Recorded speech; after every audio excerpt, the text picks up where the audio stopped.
We're at the Riverfront Park here in Peoria, just by the model of Earth. Here in Peoria, we have one of the world's largest scale models of the solar system, scaled correctly with respect to size of the planets and distance between the planets. And I'm here at the model of the Earth to talk a little bit about atmospheric chemistry. Now, on this little model here, the scale of the Earth's atmosphere, well, it varies depending upon who you talk to in terms of what the real thickness of the atmosphere is, because it sort of tapers off into space. But you can think about it as being maybe on this scale about the thickness of a dime. Okay, so not very thick. Now, the major components of the Earth's atmosphere can be represented by this stick here, which is built from Lego bricks. Okay, and we have a little color coding here to represent different percentages of major gases in the Earth's atmosphere. There's 21 bricks here that are green, representing 1% oxygen in Earth's atmosphere. There's 78 white bricks representing 78% nitrogen in Earth's atmosphere. There's one black brick representing 1% argon in Earth's atmosphere. And we have this little yellow brick here representing about 400 parts per million carbon dioxide in Earth's atmosphere. What has a lot of people concerned, of course, is that brick seems to be growing. There's increasing amounts of carbon dioxide in Earth's atmosphere. But how does this compare to other planetary atmospheres? If we were to go to Venus,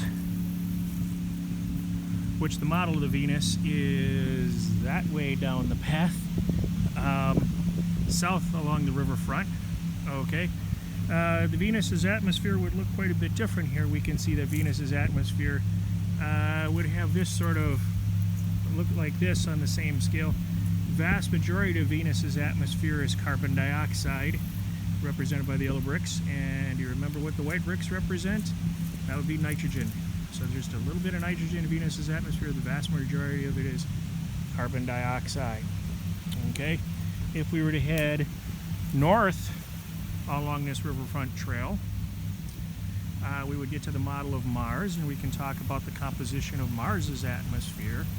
And it looks, again, different from Earth's atmosphere in terms of its composition. Again, we have a lot of yellow bricks here,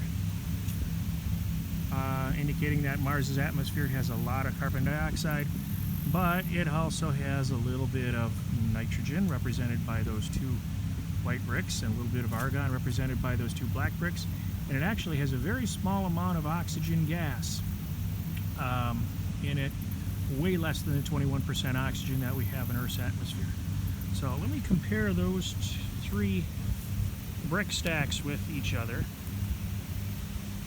Okay, and we have Earth in the middle, and we have Venus and Mars on either side, and I hope you can see there's a big difference in Earth's atmosphere compared to the neighboring planets.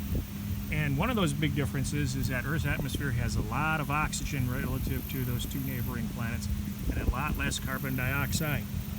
And one of the reasons we have that scenario on Earth, a lot more oxygen and a lot less carbon dioxide, is plants. Plants take up carbon dioxide and produce oxygen gas. Okay, the oceans also, the liquid water we have on Earth, the oceans also help take up some of that carbon dioxide that would otherwise be in Earth's atmosphere. Okay, so what if we go out of Peoria, we head to, say, the airport's model of Jupiter? Well, gas giants have radically different atmospheres than many of the terrestrial planets. To represent that, I had to make a completely different stick here. Jupiter's atmosphere is mostly hydrogen and a little bit of helium, but not so much in the way of oxygen, carbon dioxide, argon. I'm sure they all exist in the atmospheres of those planets, but at such small percentages that you can't even tell. So again, here we are on Earth. I invite you to stop by and take a tour of the planet sometime.